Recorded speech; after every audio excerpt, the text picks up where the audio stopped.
All right, so you get a text message or a phone call from a customer, and you're trying to figure out if it's worth your time. First thing you need to do is filter out the tire kickers. So anybody that is just calling around, getting prices, comparing oranges to apples, is not the customer you want. You kind of want to either boot them off the phone line or give them a high price and see if they're even interested. The next step is to first get how many stumps they got. Ask them, how many stumps you got, and what's the address. Find out what the area is. If it's a bad area, you got to decide for yourself whether it's worth your time. I get an area around here where I get calls, and I don't even go back out there. I usually just think they're tire kickers most of the time, and I'm not saying every single time, but majority of the time, 90% of the time, they're just they're wasting your time.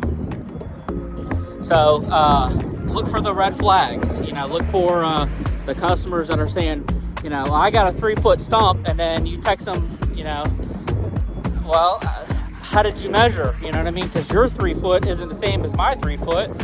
I'll get a customer that tells me I got a 1-foot stump. I get there, it's a 6-foot stump. And not only that is, you need to cut the stump down lower to the ground, and how deep in the ground you're going, and how much roots they got on the property, whether they want them grinded or not. And some stumps that are large, you get mounds all the way around it, where the level of the ground is not flat, it's more like an angle, and you want to get rid of that angle too, so you're going to have to grind outside of the perimeter of the grinding area in order to do it correctly. So you really got to look at the stump in order to get a price, or give the customer a price. It's not the best idea to give them a price over the phone. In fact, usually when you give them a price over the phone, it's always wrong. And by the time you get there, you gave them a low price. You get there, they didn't tell you that the stump was 6 foot. And then now you just wasted a bunch of time going out there because you told them, $150 to $200, and then you get there and it's a $500 stump. And then, or you get there and there's metal inside of the stump. And customers, they won't tell you that. And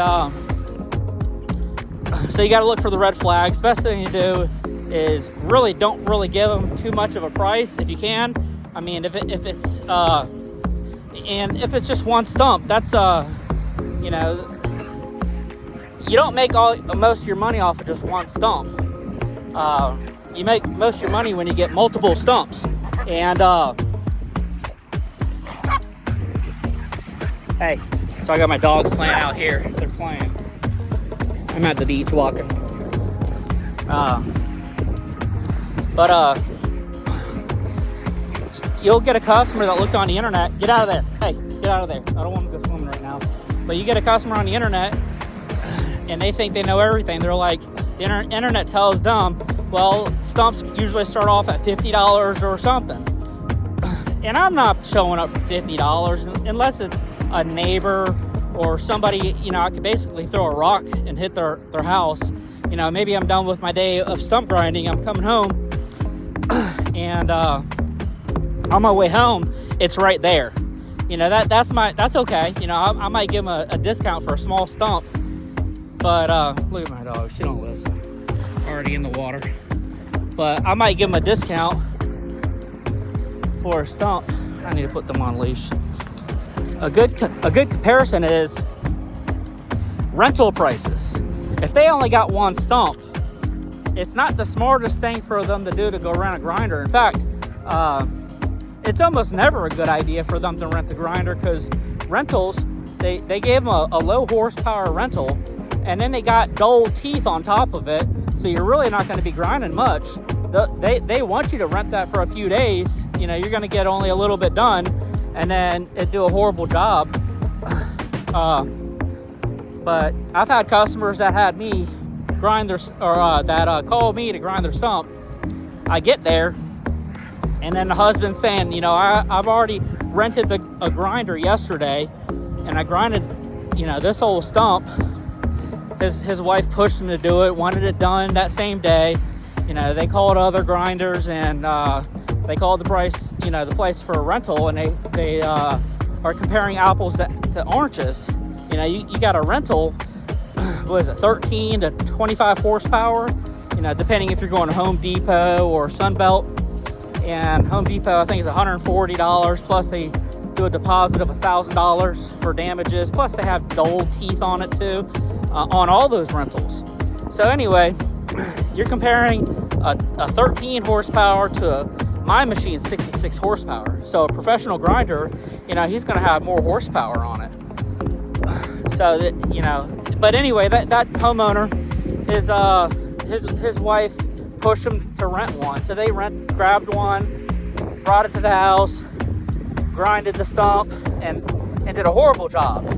They had 3 other stumps that they needed to grind, and they couldn't get it done in time. They returned the machine back, called me up, and I get there, and I didn't charge them, you know, as much as a rental place. I mean, he could, but not only did I not charge as much, but I got all the remaining stumps, and I re-grinded that stump that they didn't go very deep enough. You know, they're not. You can't get grass unless you go a few inches below ground level for the dirt. So, and I grind about 6 to 10 inches, depending on, you know, what they need. Usually, that's just regular. If you need more, then, you know, I grind more too. But it's the horsepower, and I grinded in about an hour and a half. So he spent all day there grinding with this little dinky machine, and was exhausted. So, you know, rentals are not the way to win all the time, especially when it comes to stump grinding. All right, so I got them all on the leashes, but you really don't want to give them a price over the phone, because not only, well, I mean, even if they send you a picture, they might take 5 or 6 pictures around the stump and look for the angle thing. You know how fat girls take pictures on the internet, you know, the angle thing to make them look smaller? They might take 4 or 5 photos, and you know, the smallest size stump is the one that they're showing you, and then they'll tell you, you know, how much. But that's not how you do it. If you tell them the price, then they're just gonna say, come on out and do it, and they're gonna expect you to do it, even though it might be bigger in person. So don't really give them a price over the phone. It's better to take a look at it. And not only that is, you need to know how deep it is. You need to know if there's any roots on it. You need to know if there's any rocks, you know, or metal. All that plays a role. I had stumps where, you know, I got a 2-foot stump, and then you get there, they didn't tell you the whole thing's embedded in concrete. You know, they got concrete all around it, and, you know, a set of teeth, you're going to run through a whole set of teeth if you try to grind that, and a set of teeth costs, you know, maybe 5-6 times that job. So you don't want to lose money on a job. The objective is to make money. So you stay away from those customers if you can. Just look for the red flags. That's the best thing to do. And I got a story for you. So, and this is the reason why I upgraded from a little 252 Vermeer stump grinder, a little 25 horsepower stump grinder. When I first started off, I had a little Honda Civic, and I got somebody to bolt a tow hitch on there and pull around that little dinky grinder, a little Vermeer stump grinder. And you know, you made a little bit of money, but you don't really make a whole lot of money, and it's hard to compete with the big guys. You just can't. They're on a different level. They got more invested in it, plus they got connections. But anyway, I remember grinding this one maybe 4-foot stump a long time ago, about a decade ago, and I'm grinding on this thing. This big stump grinder rolls in, and I don't know if he had the same stump grinder I have now, which is a RG66, or they also call him a Super 50 Rayco. I'm grinding on this stump. He comes rolling in, waving at me, and I'm all like, who is this guy? And kind of diagonal across the street, he's going and giving an estimate. Well, he gives them an estimate, grinding all 4 of their stumps there, loads up the grinder, gets his money, and then passes by me, and then he's waving at me on the way out. I'm still grinding on the same stump. That 1 4-foot stump with a little dinky stump grinder, I'm still grinding on it. That's about the time where I was thinking it's time to upgrade.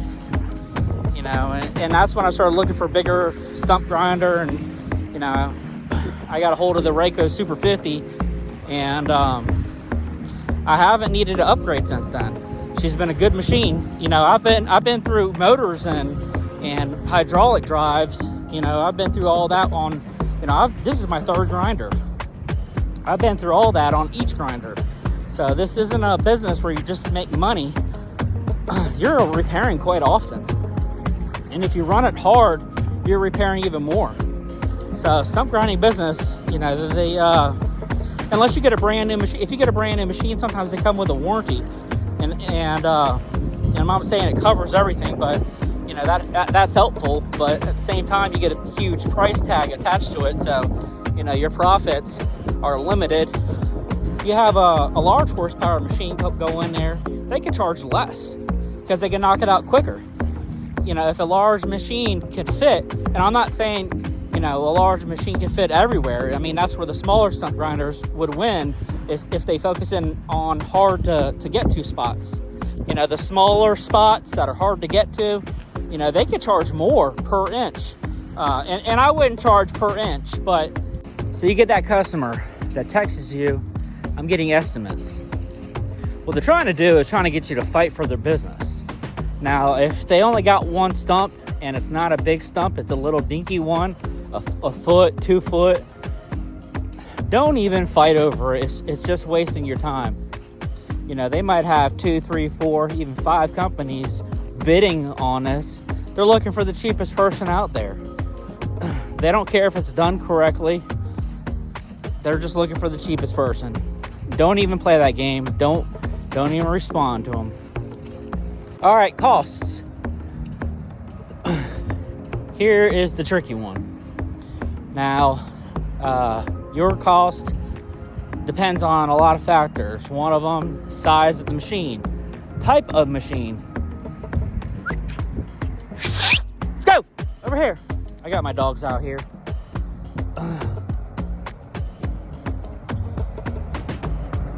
So anyway, you got type of machine, horsepower of the machine, and proximity from you to the stump. And here's how it goes with me. If somebody's right around the corner and it's a neighbor or something like that, and they got a stump, I'm probably going to hook them up more than I would with somebody that I have to drive 30 minutes, 40 minutes, even up to an hour away. They're going to get a way better deal than somebody I have to drive far away. So that's the first thing, proximity. All right, second thing is horsepower. Now, if I got a little dinky grinder, it's going to take me way longer to grind it. Not only is it going to take me longer to grind it, it will never be as good of a job as somebody with more horsepower. And the reason why is, once you start grinding deeper, you get to the hard stuff. And once you get to the hard stuff, she don't grind very good if you have a little horsepower. It's going to take longer. You ain't got enough weight for the machine, first of all. You ain't got enough horsepower behind it to grab and cut. You're just going to be wasting all day long on the smallest of the stump out there compared to a big machine that can run through it. So, and the next thing is brand. There's different brands out there. You have Rayco, you have Vermeer, you have Carlton, you have Mobark, and Rayco and Mobark are basically the same company. And then you have Bandit too. My favorite is Rayco. Even though they're when you order parts, it's very difficult sometimes to get parts in time. Cost wise, for the machine, and durability and profitability is, I found an RG Super 50 to be very profitable cost-wise, startup-wise, compared to other brands. But other brands out there, like a Carlton. I've never owned one, but I hear that they're thicker metal on it. Most of them are different design. I've heard most of them are belt-driven designs right to the motor, and there's benefits to that and there's downsides. The benefit to that is less maintenance costs. So that's going to be a cost associated with that type of machine, is the type of design for it. My Super 50, it's got a pump and a hydraulic system, and you got hydraulic lines all through there. So if a line pops, then you're going to be down. If the hydraulic pump pops, you're going to be down. If a hydraulic drive, which drives the whole entire cutting wheel, if that goes, then you're going to, there's a lot of parts associated with this machine, but there's some upside to it too, and this is just stuff that I've read on the internet dealing with Carlton, and I'm not saying all the Carlton models out there, but there's some association dealing with when you're tilting on a machine at certain grade. I heard a 20% incline, and you're grinding on a 20% incline, and while you're grinding with a belt-driven system, I've heard of oil not getting to the motor just because of the design behind it. But that's just what I heard on the internet, and you know how the internet is. But that's just cost involved with operating that machine. And you're going to find out once you own the machine, once you start replacing parts on it, that you need to either up your prices. You're going to make a fat wad of cash, and you're going to think that's your income. It's not. That fat wad of cash, there's going to be something coming up where damage is done.